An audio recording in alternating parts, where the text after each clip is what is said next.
On continue maintenant et j'aimerais vous parler du paradoxe d'Ample qui parle du problème de l'induction. Et ça aussi, c'est pour essayer d'aider votre intuition par rapport à qu'est-ce que ça veut dire euh, de faire des observations, d'observer le monde et à partir des observations qu'on fait, de tirer des conclusions et donc de faire de l'induction. Parce que vous connaissez le terme induction certainement à cause de vos cours de mathématiques, mais le terme induction arrive avant l'induction mathématique. L'induction mathématique, ce n'est pas à toute fin pratique de l'induction parce que lorsqu'on fait une preuve par induction mathématique, le résultat est absolument certain. Et l'induction tout seul, c'est vraiment pas le contraire, mais quelque chose de très différent. L'induction, c'est de dire que, bon, ben, demain matin, le soleil va se lever parce que finalement, il s'est levé à tous les matins jusqu'à maintenant. Et on ne peut pas s'en sortir. Il faut avoir un peu d'induction lorsqu'on fait de la science parce que sinon, il faudrait attendre à la fin de l'univers, si jamais elle existe, pour porter une quelconque conclusion sur n'importe quoi. Donc là, moi, je suis tombé à plusieurs reprises sur des gens qui parlaient d'un problème qu'il y a avec l'induction. C'est un problème qui a été souligné. Il y a beaucoup de vidéos sur Internet, je vous en ai mis un, qui est loin d'être parfait dans son explication, mais qui vous montre un peu le malaise que les gens ont avec le problème de l'induction tel que je vais vous le présenter en ce moment. C'est le Black Raven Paradox. C'est l'idée, est-ce que tous les corbeaux sont noirs? Et il n'y en a pas de problème à dire que tous les corbeaux sont noirs ou de dire que moi, je ne suis pas un spécialiste des oiseaux, mais j'ai l'impression que tous ceux que j'ai vus sont noirs, donc la grande majorité des corbeaux sont noirs. Donc, des corbeaux qui ne sont pas noirs, ça doit être assez rare parce que il me semble que j'en aurais vu. Bon. C'est sûr qu'on peut dire que les échantillons qu'on a vus ne sont pas bien distribués, etc. Il y a plein de faiblesses, mais il n'y a pas vraiment de problème avec l'induction. À moins que vous soyez dans un univers où on vous présente les objets de façon malicieuse. On vous donne par exprès des objets qui ne sont pas réellement en contact avec la réalité des probabilités et des échantillons. Mais le problème va devenir sérieux lorsqu'on commence à jouer au logicien.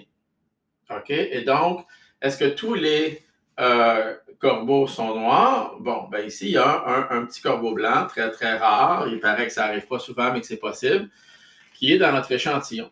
Et donc, à chaque fois qu'on va voir un corbeau noir, ça va augmenter d'une certaine façon. Les gens vont dire que c'est une évidence.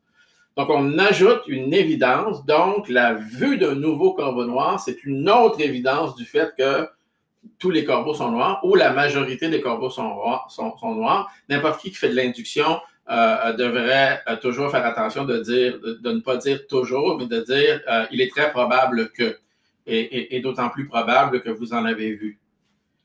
Le problème, c'est qu'au niveau logique, et là, on va avoir quelque chose qui ressemble à un paradoxe. Ce n'est pas jamais un paradoxe parce que je vais vous donner la solution, mais si tous les A sont B, logiquement parlant, ça peut vous paraître bizarre, mais pensez-y, tous les non B sont non A.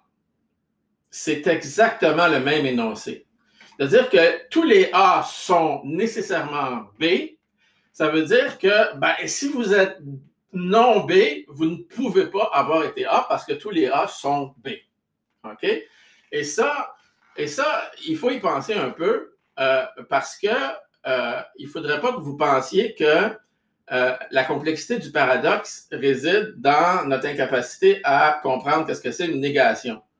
Les doubles négations sont assez emmerdantes, alors pensons-y un peu. Ici, on aurait que tous les corbeaux sont noirs. Ça veut dire que tout ce qui n'est pas noir, par exemple blanc, bleu, vert, orange, tout ce qui n'est pas noir n'est pas un corbeau. C'est la même chose parce que si tous les corbeaux sont noirs, ben, tout ce qui est rouge n'est pas un corbeau. Tout ce qui est vert, c'est pas un corbeau. Donc, tout ce qui est non noir n'est pas un corbeau. Mais le problème qu'il y a, c'est que si vous voyez un corbeau noir, ça confirme la première ligne ici, que tous les corbeaux sont noirs. Et si vous voyez une tomate rouge, ça confirme la deuxième ligne, que tout ce qui n'est pas noir n'est pas un corbeau, parce que visiblement, cette rouge tomate n'est pas un corbeau. Et là, on arrive au paradoxe. Parce que ce que les gens vont vous dire, c'est que quand vous voyez un corbeau noir, vous avez tort. Vous êtes dans l'erreur. Vous êtes halluciné par toute cette logique et toute cette science qui vous dit que avec des simples observations, on peut comprendre le sens profond de l'univers et que simplement en voyant le corbeau numéro 14 883 comme étant noir, vous êtes stupide de penser que vous pouvez généraliser. En réalité, non, vous n'êtes pas stupide de penser que vous pouvez généraliser. Ça me semble assez raisonnable d'essayer d'avoir le plus d'exemples possible pour confirmer une hypothèse.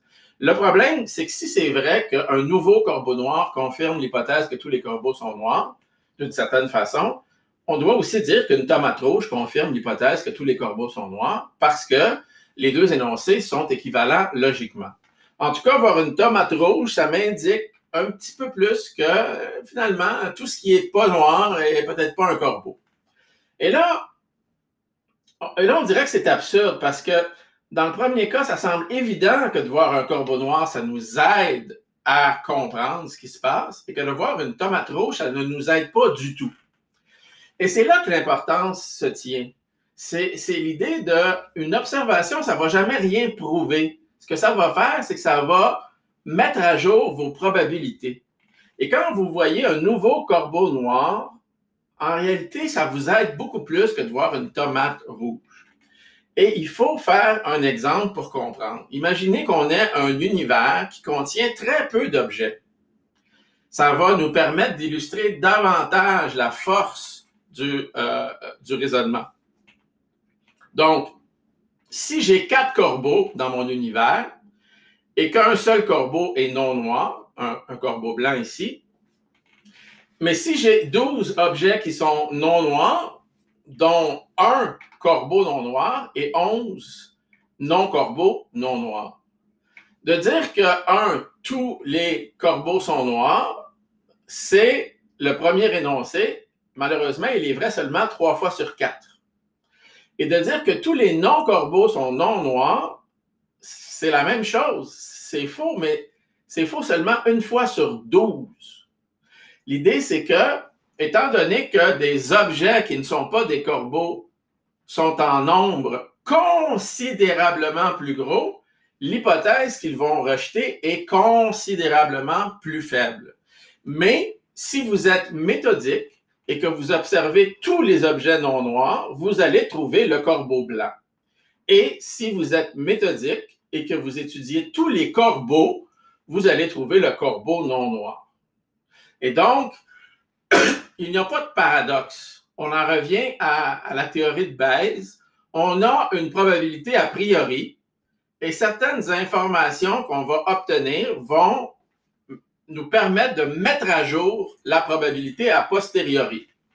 Et dans un univers où il y a des milliards d'objets possibles, mais seulement des milliers d'oiseaux, il est clair que la vision d'un corbeau noir nous en apprend plus sur les corbeaux que la vision d'une pomme rouge.